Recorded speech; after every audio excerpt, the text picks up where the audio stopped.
বিসমিল্লাহ। আপনি কি জানেন নামাজের শুরুতেই আমরা যে দোয়াটি পড়ে থাকি সেটি কি?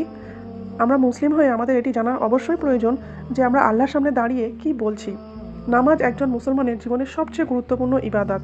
নামাজের শুরুতেই আল্লাহর প্রশংসা ও মহিমা প্রকাশের জন্য যে দোয়া পড়া হয় সেটি হলো দুআয়ে সানা।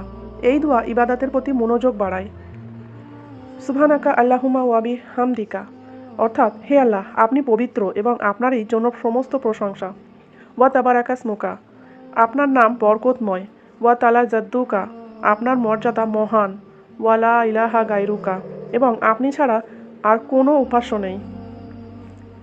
দোয়ায়ে সানা নামাজের সূচনা সুন্দরভাবে করায় একটি উত্তম দোয়া। এটি মনকে পরিশুদ্ধ করে এবং আল্লাহর সামনে দাঁড়ানোর জন্য প্রস্তুত করে।